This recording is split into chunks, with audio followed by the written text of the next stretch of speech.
और ये संगठन एक्सक्लूसिवली पॉलिटिकल मोटिवेटेड संस्था है। ये लीडरशिप डेवलप करती है। हम लोग नेता बनाने का भी 16-17 एमएलए दिल्ली के अंदर वैश्य समाज के बनते हैं, कॉरपोरेटर बनते हैं, और वो मोस्टली 90% लोग हरियाणा बना रहे हैं, जहाँ पे हम लोग विधायक को जिता भी सकते हैं। 6.5% के लोगों तक हम रीच करेंगे, वहां तक पहुंचेंगे और उनको मोटिवेट करेंगे। राजनीतिक को नेता बनाने की बात हम करते हैं, उनको बाकायदा ट्रेनिंग में हमारा है। हम किसी भी दल की राजनीति हो, वैश्य समाज हमारा जो है हर दिनों जितने भी कॉरपोरेटर बने, जितने भी आप देखेंगे कि मिनिस्टर बने, मंत्री बने, एमएलए बने, बहुत सारे हमारे संस्थान से निकले, सारी रंगदारियां वारदातें हो रही हैं और उसमें 99% वैश्य समाज के लोगों के साथ सिर्फ एक ही कारण है कि हम लोग राजनीति में पूरी तरह से हमारी जो स्ट्रेंथ है वो 9% के करीब है और 9% जहाँ पे एकजुट होकर गलती है तो निश्चित तौर पर मुख्यमंत्री हमारा है। क्या खास कारण रहा, कितनी नियुक्तियां हुई हैं? आज हमारे वरिष्ठ साथी विनोद सिंगला जी और डॉक्टर विकास गुप्ता जी का हमने आज अभिनंदन किया, स्वागत किया। पिछले दिनों कैथल में बड़ा कार्यक्रम हुआ था, वहाँ पे इनकी नियुक्ति हुई थी और उस नियुक्ति के बाद वैसे तो ये लोग हमारे साथ पुराने एसोसिएट ही, लेकिन इनको पदोन्नत किया गया है, इनको प्रदेश के कार्यकारी अध्यक्ष बनाया गया है और हमारे विकास जी को बड़े वरिष्ठ उपाध्यक्ष बनाया गया है। इसलिए आज सभी लोग की टीम ने इन दोनों भाइयों का हमारा सम्मान किया, अभिनंदन किया। मैं आपके माध्यम से इन दोनों भाइयों का बहुत बहुत बधाई देता हूँ, शुभकामनाएं देता हूँ और उज्जवल भविष्य की कामना भी करता हूँ। संगठन में बड़ी ताकत के साथ ये काम करेंगे।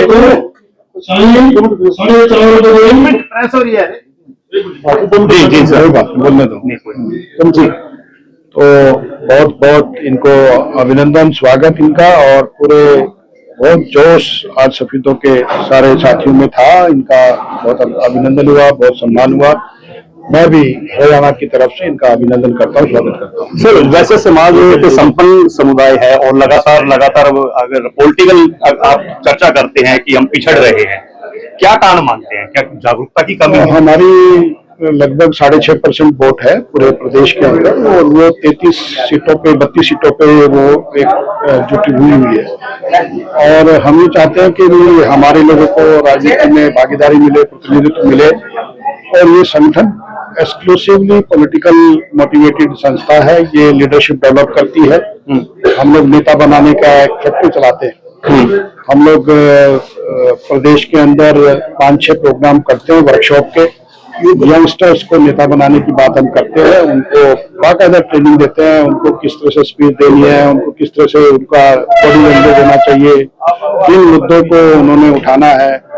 एक कॉन्फिडेंस बिल्डअप करने के लिए हम लोग काम करते हैं और ये क्रिएटिव काम हम लोग इस बैनर के नीचे करते हैं। और मैं समझता हूँ कि पिछले दिनों जितने भी कॉरपोरेटर बने, जितने भी आप देखेंगे कि मिनिस्टर बने, मंत्री बने, एमएलए बने, बहुत सारे हमारे संस्थान से निकले हुए लोग हैं और हमने उनको आगे तराशा है और उनको पॉलिटिकली आगे बढ़ाया है। आप अपने संबोधन में कह रहे थे कि कहीं न कहीं टांग खिंचाई भी चल रही है समाज के अंदर, क्या इसी का कारण है कि पिछड़ापन आ रहा है?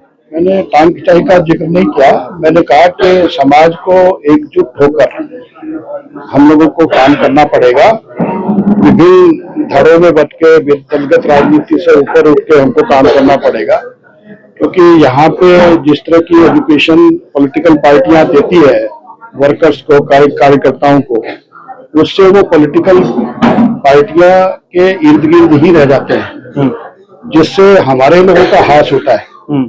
हमारे अलावा जितनी भी दूसरी बिरादरियां हैं, जातियां हैं, वो इस बात को भली भांति जानती हैं। उनको राज का पता है, किस तरह से राज आता है, सिरों की गिनती से राज आता है। तो मैं आप लोगों के माध्यम से कहना चाहता हूँ कि समाज के लोग इस बात को समझे। हमारे जो कारखाने हैं, हमारी जो गद्दियां हैं, तो हम लोग बिजनेस करते हैं, दुकानदारी करते हैं और वो भी सुरक्षित तभी होंगी तो हम राजनीति करेंगे।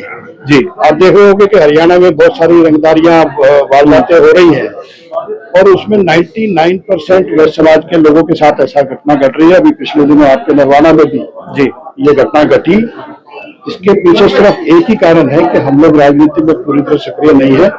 आने वाले टाइम में हम इस बात को और आगे बढ़ाएंगे, राजनीति में वैश्य समाज के लोगों को सक्रिय करेंगे, दुकानदार भाइयों को हमारे साथ जोड़ेंगे और उनको ताकत देंगे।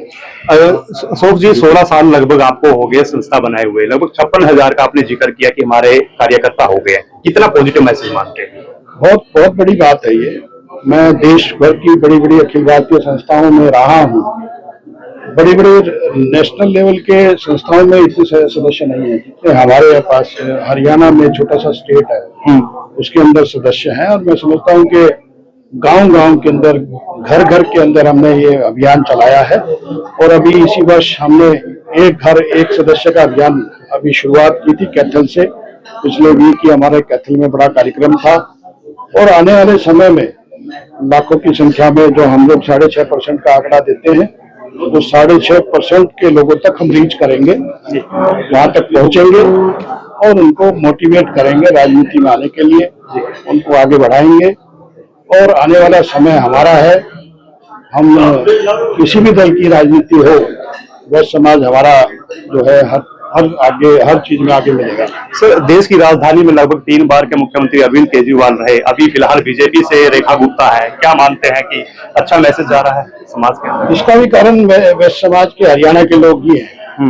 मैं समझता हूँ कि 6.5% जो हम लोग आज हरियाणा के अंदर आबादी है, बहुत सारे लोग राजस्थान मतलब हमारे दिल्ली के अंदर जो वेस्टर्न दिल्ली है, जो हमारा जो दिल्ली का जो सीमावर्ती इलाका है, वो हरियाणा के लोग वहां पे गए हुए हैं।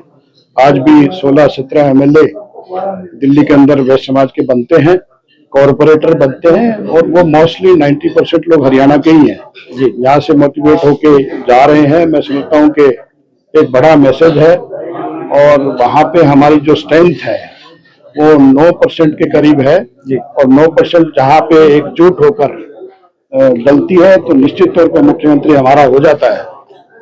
हरियाणा में भी ऐसा प्रयास करेंगे। अशोक जी, युवा विंग भी आपने शुरू की है, किस तरीके की भागीदारी देख रहे हैं आप?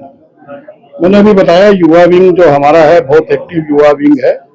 अभी हमने पिछले दिनों एक वर्कशॉप 3 दिन का लगाया था, उसमें हमने लीडरशिप को बढ़ाने के लिए यूथ विंग को जोड़ा था, और उसमें 3 दिन तक वर्कशॉप करके हमने उनको स्पीच देना सिखाया, उनको किस तरह से मैनेजमेंट करना है, इलेक्शन का, चुनाव का मैनेजमेंट कैसे करते हैं, वो सारी छोटी छोटी टिप्स हमने उनको दी। प्रशासनिक अधिकारियों से किस तरह से बात की जाएगी, दुकानदारी कैसे की जाएगी, और लोगों से समन्वय कैसे स्थापित किया जाएगा, बहुत सारे विषयों पर हमने बहुत चर्चा की, और चर्चा करके हमने उन बच्चों को तैयार किया। और ऐसा प्रयास निरंतर करते रहते हैं। साल में 3-4 प्रोग्राम इस तरह के हम करते हैं, क्रिएटिव काम करते हैं, और हम लोग लीडरशिप डेवलप करते हैं। भविष्य में भी इस तरीके के प्रोग्राम ऑर्गेनाइज होगा? निश्चित तौर पे भविष्य में करेंगे, और भी ज्यादा तेजी से करेंगे। जैसे जैसे चुनाव नजदीक आएगा और हम उस बात को बढ़ाएंगे और लोगों को जोड़ेंगे। अभी भी हमारे 176 के करीब पार्षद है पूरे हरियाणा में, और मैं समझता हूँ 176 जो पार्षद बने हैं उसमें 90% हिस्सेदारी हमारी है जी। उन 176 पार्षदों को हमने बढ़ाया है, हमारे संगठन के लोग हैं वो। तो इस तरह से कोई ब्लॉक स्तर पर, कोई जिला स्तर पर, कोई विधानसभा स्तर पर हम लोगों को तैयार कर रहे हैं, और बहुत ही अच्छा रिजल्ट आ रहा है। विधायक में हमारी, आपने देखा भारतीय जनता पार्टी ने हमारी 3-4 टिकटें काट दी। पलवल हमारा वैश्य समाज का बाहुल्य क्षेत्र है, जहाँ से हमारी टिकट काट दी पिछले दिनों। दीपक मंगला जी वहाँ से विधायक थे। गुड़गावा वैश्य समाज का बाहुल्य क्षेत्र है, जहाँ से हमारी टिकट कट गई है। तो आने वाले समय में हम लोग उस एरिया को फोकस्ड कर रहे हैं, जहाँ बल्लभगढ़ जैसे हमारा सबसे ज्यादा हाईएस्ट स्ट्रेंथ का वैश्य समाज का हमारी कॉन्स्टिट्यूंसी है। पंचकुला हमारी कॉन्स्टिट्यूंसी है सबसे हाईएस्ट स्ट्रेंथ, जहाँ पे हम लोग 38% है हम लोग वहाँ पे। तो ऐसी कॉन्स्टिट्यूंसीज को ज्यादा फोकस करेंगे, जहाँ पे हम लोग ज्यादा संख्या में हैं, और जहाँ पे हम डिसाइडिंग फैक्टर, वहाँ पे भी हम गिव एंड टेक की बात करेंगे। ऐसा कुछ स्ट्रेटेजी बना रहे हैं, जहाँ पे हम लोग विधायक को जिता भी सकते हैं, हरा भी सकते हैं। ऐसी कुछ प्लानिंग हम लोग करें। बहुत बहुत धन्यवाद।